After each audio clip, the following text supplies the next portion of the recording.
Chapter 5 Unusual Questions, Enlightening Answers.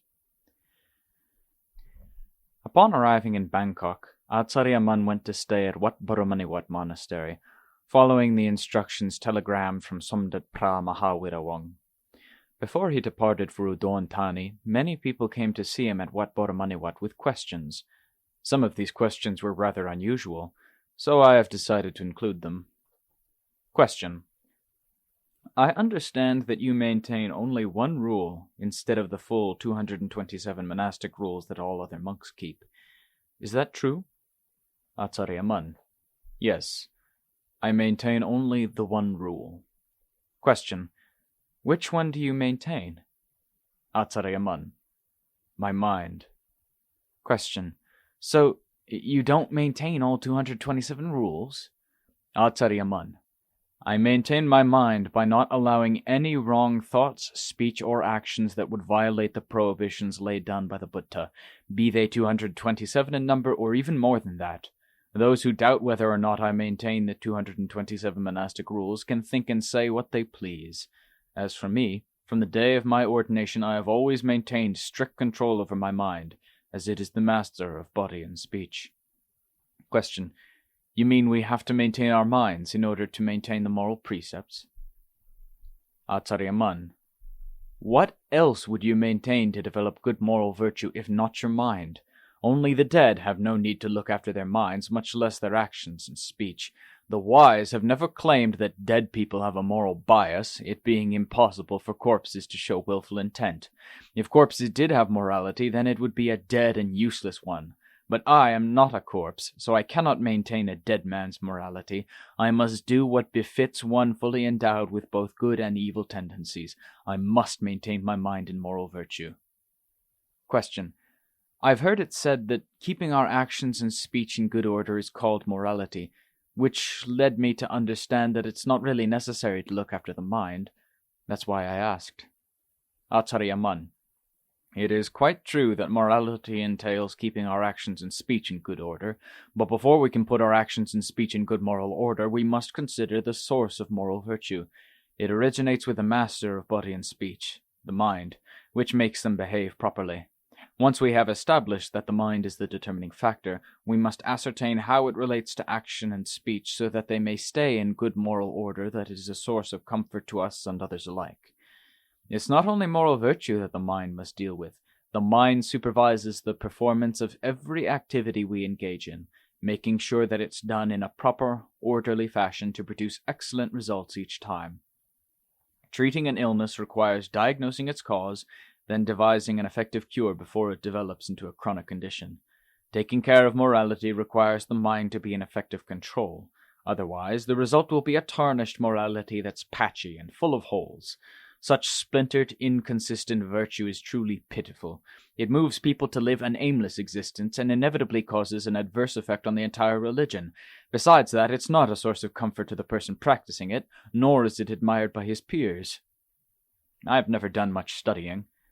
After I ordained, my teacher took me as a wandering monk into the mountains and forests. I learned Dhamma from the trees and grasses, the rivers and the streams, the cliffs and the caves. I learned it from the sounds of birds and wild animals, from the natural environment around me. I didn't study the scriptures long enough to become well versed in the teaching on moral virtue, and my answers to your questions tend to reflect that primitive education. I feel rather inadequate for my inability to provide answers that would be suitably eloquent for your edification. Question: What is the nature of morality, and what constitutes genuine moral virtue? Acariya: Being mindfully aware of our thoughts, knowing which things are appropriate to think about and which are not, taking care how we express ourselves by way of body, speech, and mind, controlling these three factors so that they remain within the confines of what is morally acceptable. By properly adhering to these conditions, we can be confident that the moral nature of our behavior is exemplary, and we are never unruly or offensive.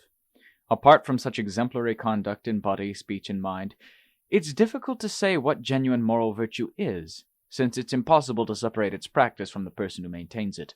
They are not distinct entities like a house and its owner, the house on one hand, the owner on another. Trying to distinguish between moral virtue and the person who maintains it is very problematic, so I wouldn't want to do it. Even the peace of mind resulting from the practice of moral virtue cannot actually be separated from that moral virtue. If morality could be isolated in this manner, it would probably have been on sale in the stores long ago. In such a case, people's moral virtue would probably become a lucrative target for thieves to steal and sell off to the highest bidder, leaving many people totally deprived. Like all other possessions, moral virtue would then become a source of anxiety. It would cause Buddhists to become weary of striving for it, and insecure about holding on to their acquisition. Consequently, the inability to know what precisely constitutes genuine moral virtue is a way to avoid the dangers arising from moral issues, thus allowing virtuous individuals a clever way to gain peace of mind. Being very wary of the inherent dangers, I have never thought of separating myself from the moral virtue that I practice. Those unwilling to make this separation remain content wherever they go, whatever they do, for they never have to worry about losing their moral virtue. Those who see it as something separate from themselves might worry so much that they end up coming back as ghosts after death to anxiously watch over their store of accumulated virtue. It would be like dying people who fret about their wealth, and therefore get stuck in a frame of mind where they return as ghosts to keep anxious watch over their accumulated riches. Complete self-assurance. One day, a prominent elder of Wat Pa Baan Taad invited Acariya for a private conversation with him. He began with a question. When you are living alone in the mountains and forests, preferring not to be bothered by monks or lay people, whom do you consult for solutions when a problem arises in your practice? Even though I live in the capital, which is full of learned scholars who can help me clear up my doubts, still, there are times when I find myself so completely baffled that no one is able to help me resolve those dilemmas. I know that you usually live alone, so when questions arise, who do you consult, or how do you deal with them? Please, explain this to me. Boldly, Acariya replied, Please allow me to answer you with complete self-assurance, which I gained from studying fundamental natural principles. I consult Dhamma, listening to it both day and night in all my daily activities, except in sleep. As soon as I wake up, my heart is immediately in contact with Dhamma. As for problems, my heart carries on a constant debate with them. As old problems are resolved, new ones arise. In resolving one problem, some of the kilesas are destroyed, while another that emerges starts another battle with the kilesas that remain. Every conceivable type of problem, from the grossest to the subtlest, from the most circumscribed to the most comprehensive, all of them arise and are fought within the heart. Consequently, the heart is the battleground where kilesas are confronted and then eliminated each time a problem is resolved. I am not so interested in thinking about whom I would consult if problems arise in the future. I am much more interested in attacking the immediate ones that set the stage for the kilesas lurking in the background. By demolishing them at every turn, I gradually eliminate the kilesas from my heart. So I do not concern myself with consulting other monks to help solve my problems and rid my kilesas, for it's much quicker to rely on the mindfulness and wisdom that arise continuously in my heart.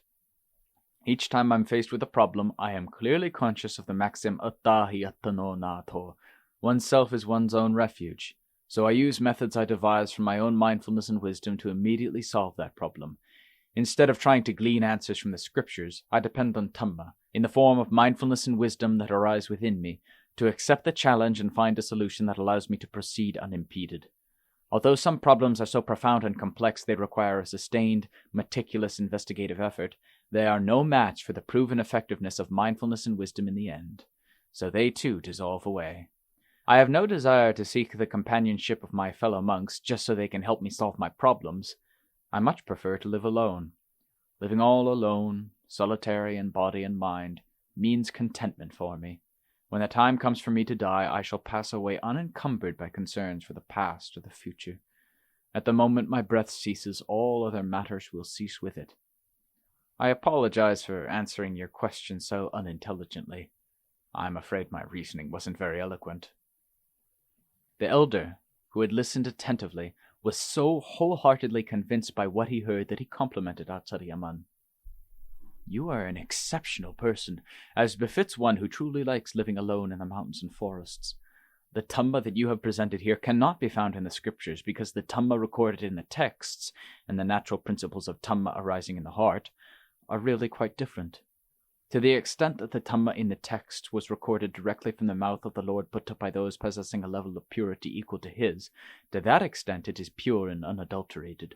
But transcribers of the texts in later generations may not have been so genuinely pure as the original ones, so the overall excellence of the Dhamma as subsequently recorded may have been moderated by its transcribers. For this reason, it is understandable that Dhamma arising fresh from the heart would be different from what is recorded in the scriptures, even though they are both within the scope of what we consider Dhamma. I have no more doubts concerning the question I rather stupidly asked you. Still, such stupidity does have its own benefits, for had I not made a stupid inquiry, I would not have heard your sagacious reply. Not only have I sold my stupidity today, but I have also bought a load of wisdom. You might also say that I've discharged a load of ignorance to acquire a wealth of wisdom. I do have one other question, though. After the Lord Buddha's disciples took leave of him to go out and practice on their own, they returned to ask his advice when problems arose in the course of their practice.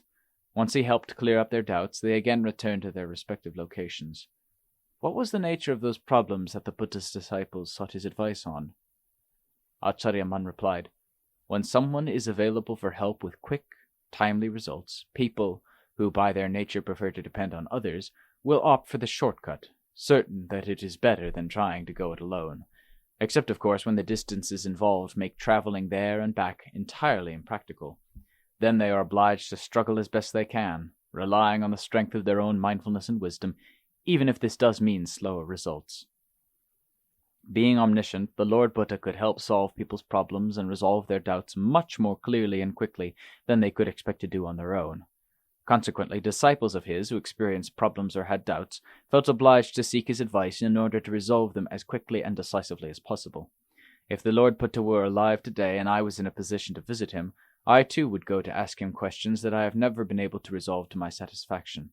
In that way I could avoid having to trudge along laboriously, wasting precious time as I've done in the past. Still, reaching definite conclusions on our own while practicing alone is a laborious task that we must all undertake, for, as I've mentioned, we must ultimately depend on ourselves. But having a teacher who elucidates the correct way of practice and then recommends the right methods to follow helps us see practical results quickly and easily. This contrasts sharply with results we achieve from guesswork when we are practicing alone. I have seen the disadvantages of such uncertainty in my own practice, but it was an unavoidable situation, as I did not have a teacher to instruct me in those days. I had to make my way tentatively, stumbling and picking myself up, making numerous mistakes along the way. The crucial factor was my resolve, which remained single-minded and unyielding. Because it never lapsed, never waned, I was able to smooth out the rough patches in my practice little by little, until I gradually achieved a true sense of satisfaction. That contentment gave me the opportunity to get my balance on the path of practice, and this, in turn, allowed me to look deeply into the nature of the world and the nature of Dhamma in the way I've already mentioned. The elder asked many more questions of Acariya Man, but having covered the most important ones, I shall pass over the rest. While staying in Bangkok, Acariya Man was regularly invited out to eat in private homes. But he declined, for he found it difficult to take care of bodily necessities after he finished eating. When he felt the time was appropriate, Acariya Man left Bangkok and headed for Korat, where he had been invited to stay by devotees in Nakhon Ratchasima. Staying at Wat Pa Baan Monastery, he received numerous visitors who came to ask him questions. There was one which was especially interesting that Acariya Man himself recounted to me, one which I have never forgotten, even though I tend to be forgetful. Perhaps I suspected it would one day form part of his biography. This question was asked as a means of discovering the true nature of Acariya Man's attainment, and whether he was actually worthy of the popular acclaim he received.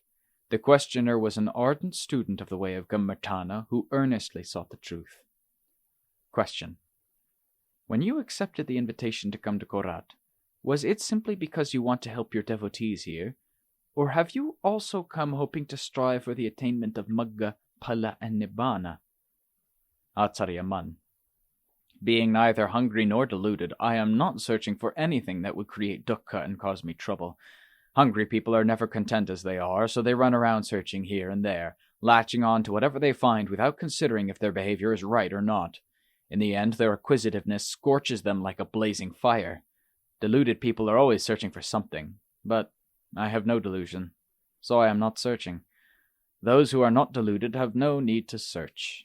Everything is already perfect within their hearts, so why should they bother? Why should they get excited and grasp at shadows when they know perfectly well that shadows are not genuine truths? Genuine truths are the Four Noble Truths, and they are already present within the minds and bodies of all living beings. Having fully understood these truths, I am no longer deluded, so what else would you have me seek? I'm still alive and people need my help, so I assist them. It's as simple as that. It's much easier to find precious stones than it is to find good people with Dhamma in their hearts. One virtuous person is more valuable than all the money in the world, because all that money cannot bring the world the kind of genuine peace and happiness that a beneficent person can. Just one such individual is capable of bringing so much enduring peace and happiness to the world. The Lord Buddha and the Arahants are excellent examples of this. Each virtuous person is more precious than any amount of wealth, and each realizes that good deeds have far greater value than money. As long as they remain virtuous and people around them are contented, they don't care if they are poor. But fools, preferring money over virtue and virtuous people, will do anything to get money. They can't be bothered about the consequences of their actions, no matter how wicked and depraved they may be. Even the devil is so disgusted and so fearful they will wreak havoc among the denizens of hell that he's reluctant to accept them as inmates. But such fools care about only one thing: getting their hands on some money, no matter how ill-gotten. Let evil settle the accounts, and to hell with the devil. Virtuous people versus wicked people, material wealth versus the virtues of Dhamma, this is how they differ. Sensible people should think about them right now, before it's too late to choose the correct path. Ultimately, the varying results that we experience depend on the kamma we make. We have no choice but to accept the consequences dictated by our kamma. Remonstrations are of no avail. It's for this very reason that living beings differ so widely in everything from the type of existence they are born into, with their different bodily forms and emotional temperaments, to the degrees of pleasure and pain they experience.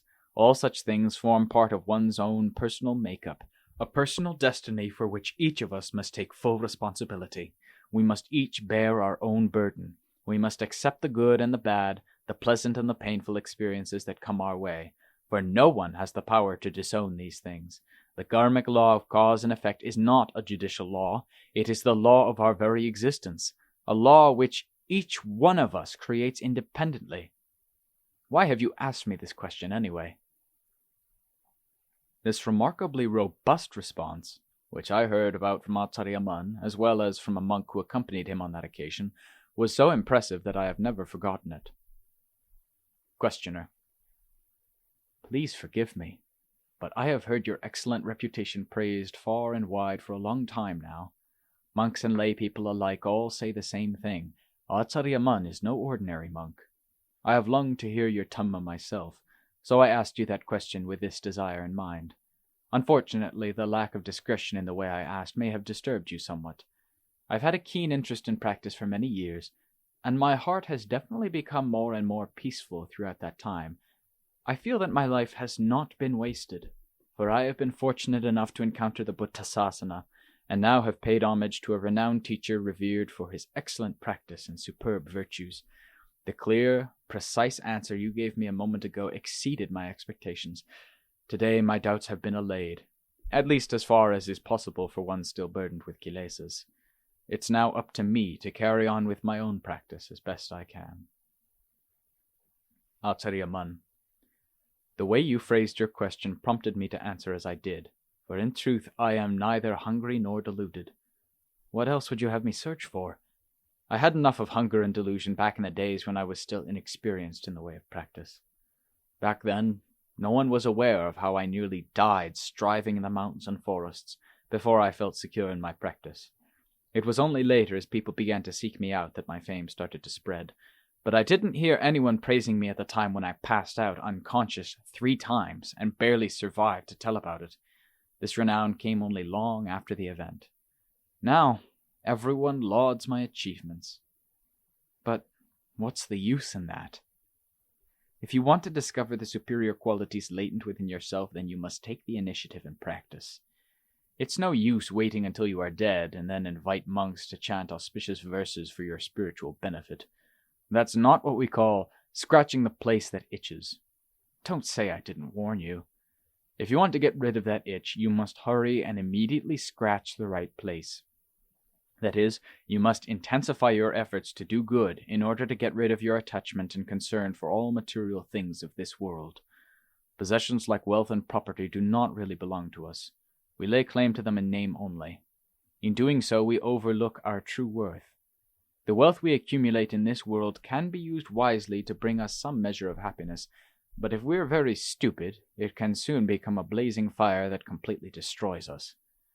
The venerable individuals who transcended dukkha in ages past did so by accumulating virtuous qualities within themselves until they became an important source of refuge for all of us. Perhaps you think they had no cherished possessions in those days. Do you honestly believe that wealth and beauty are something unique to the present day and age? Is that why you're so immoderate and self-indulgent? Is our country so lacking in cemeteries to cremate or bury the dead that you figure you won't have to die? Is that why you're so rashly overconfident? You are constantly worried about what you will eat and how you will sleep and how to keep yourself entertained, as if the world were about to vanish at any moment and take everything with it. So you rush around scooping up such a mass of useless stuff that you can hardly lug it all around. Even animals don't indulge themselves to that extent, so you shouldn't assume that you are so much more exalted and clever than they are.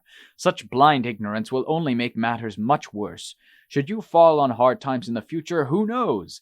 You may find yourself even more destitute than the animals you disparage. You should start laying the groundwork for a proper understanding of this matter right now, while you are still in a position to do so. I must apologize for speaking so harshly, but it is necessary to use harsh language to persuade people to abandon evil and do good. When nobody is willing to accept the truth, this world of ours will see the sasana come to an end. Virtually everyone has done a certain amount of gross, evil karma in the past for which they must inevitably suffer the consequences. People who still do not understand this are unlikely to see their own faults enough to remedy the situation. Instead, they tend to fault the teaching for being too severe, and so the situation remains hopeless. At this point, the author would like to apologize to all you gentle readers for having been so presumptuous and indiscreet in what I've just written. My purpose was to preserve for posterity the way that Acariya taught Dhamma on certain occasions. I tried to present it in a manner that reflected his speech as accurately as possible. I wanted to record it for the sake of those wishing to contemplate the truth of his teaching. Being thus reluctant to reduce the forcefulness of his remarks, I tried to disregard any qualms I had and wrote precisely what he said. Wherever Acariya sojourned, people constantly came to see him about Dhamma questions. Unfortunately, I cannot recall all the questions and answers that have been recounted to me over the years by monks who were present on those occasions. I noted down and remember only those answers which especially impressed me. I have forgotten those that failed to make a strong impression, and now they are gone. After a suitable interval, Acariya left Nakhon Ratchasima to resume his journey to Udon, Thani. When his train pulled into the station at Khon Gan, a crowd of local people were waiting to invite him to break his journey there and stay in Khon Gan for a while. Since he was unable to accept the invitation, his devotees in Khon Gan were disappointed at missing the opportunity to meet with him. Finally arriving in Udon, Thani, Acariya went to stay with Chao Kun Thamacheri at Wat Pa Baan Monastery. People from the provinces of Nong Khai and Sakon Nakhon, as well as Udon Thani, were waiting there to pay their respects. From there he proceeded to Wat Nonni Wet Monastery, where he remained for the rainy season retreat. Once a week on observance day, during the rains retreat that year, Chao Kun Thamacheri took a group of public officials and other lay supporters to hear Acariya Dhamma talks in the evening. It was, of course, Chao Kun Thamacheri himself who had taken so much trouble to invite Acariya to return to Udon Thani. He had trekked through the thick forests of Chiang Mai to personally offer that auspicious invitation. All of us who met Acariya and heard his Dhamma after he arrived in Udon Thani owe Chao Kun Thamacheri a sincere debt of gratitude. Chao Kun Thamacheri was always keenly interested in the way of practice. He never tired of talking about Dhamma, no matter how long the conversation lasted. He was especially appreciative when the Dhamma discussion dealt with meditation practice. He felt great respect and affection for Acariya. Therefore, he took a special interest in his well-being while he stayed in Udon Thani, constantly asking people who had seen Acariya recently how he was getting along. In addition, he always encouraged people to meet with Acariya and get to know him. He would even tirelessly escort those who did not dare go alone. His efforts in that respect were outstanding and truly admirable. During the dry season following the rains retreat, Acariya preferred to wander off into the countryside, seeking seclusion where he could practice the way of Dhamma in a manner most suitable to his character. He liked to stay in the vicinity of Ban Nong Nam Kem village, which was located about 7 miles from the town of Udon, Thani. He lived for long periods in this area because it had pleasant forests that were conducive to meditation practice. His presence in Udon, Thani during the rains retreat greatly benefited both the monks and the general public from the town and surrounding districts. As news of his arrival spread, monks and lay people from the area gradually began to converge on the monastery where he resided in order to practice with him and hear his Dhamma. Most of these people had been disciples of his from the time he lived in the area before going to Chiang Mai. Upon receiving word that he had returned, they were overjoyed at the prospect of seeing him again, offering him alms and hearing his advice. He was not very old yet, being only about 70 then. He was still able to get around without much trouble.